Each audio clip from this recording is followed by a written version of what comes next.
আসসালামু আলাইকুম স্যার। ওয়ালাইকুম আসসালাম। আমি আসলে অনেকদিন থেকে ভাবতেছিলাম যে আমরা যারা জব করি বা করছি, সো আমাদের কখনো এরকম টাইম আসে জবটা থেকে একটু চেঞ্জ দরকার। তো ঠিক কোন সময়গুলোতে আমাদের এই জিনিসটাকে খুব সিরিয়াসলি কনসিডারেশনে নেওয়া দরকার? মানে যারা রানিং জব হোল্ডার আছে তাদের জন্য এই কোশ্চেনটা বা এই ইস্যুটা তাদের জন্য বেশি সম্পৃক্ত হবে।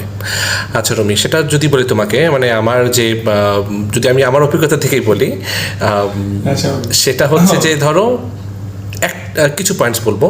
প্রথমটা হবে কি, যে যখন তোমার মনে হবে যে তোমার আর নতুন করে এই প্রফেশনে দেওয়ার কিছু নাই, মানে তুমি অলরেডি ওভাররান, তুমি এক্সস্টেড, এবং হচ্ছে তুমি তোমার ট্যালেন্ট তোমার জানা অনুযায়ী, আসলে ট্যালেন্টের তো মানুষের শেষ হয় না, প্রতিনিয়ত মানুষ গ্রো করতে থাকে, ইভলভ করতে থাকে। কিন্তু তোমার যদি মনে হয় যে আমি প্রতিদিন একই রকম কাজ করছি, আমি আর চ্যালেঞ্জ পাচ্ছি না, আমি দিতেও মানে আমি আর নিজে থেকে আর ক্রিয়েটিভিটি দেওয়ার কিছু নাই, আমার গ্রো করার জায়গাটা নাই, হ্যাঁ ওটাও নাই, এবং আমি আর মজা পাচ্ছি না। কারণ জবও তো মনে করে একটা থ্রিলের ব্যাপার, একটা অ্যাডভেঞ্চার, যে আমি আমার ক্রিয়েটিভিটি দেখাবো, আমি আমার ট্যালেন্ট দিয়ে কাজ করব, কিছু একটা প্রফেশনে অর্গানাইজেশনেরও হেল্প হবে, আমারও গ্রো হবে। মানে আমি যেটা কন্ট্রিবিউট করছি ওইটার সাথে যে রেজাল্টটা আসতেছে এটা আমাকে স্যাটিসফাই করতেছে না, হ্যাঁ, বা আমার কন্ট্রিবিউট করার মতন ইনাফ স্পেস আমি ওইখানে এক্স্যাক্টলি।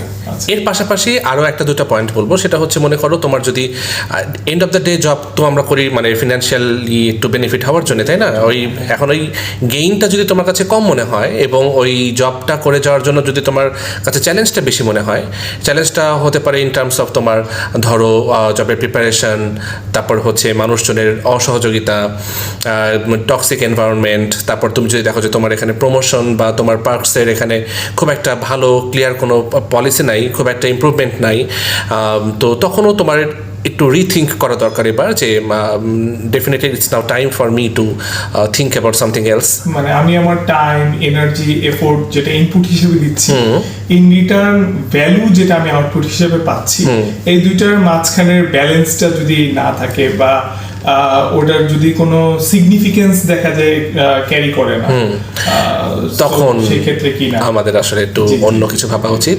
এটাই আমার মনে হয়। তোমার কি মনে হয়?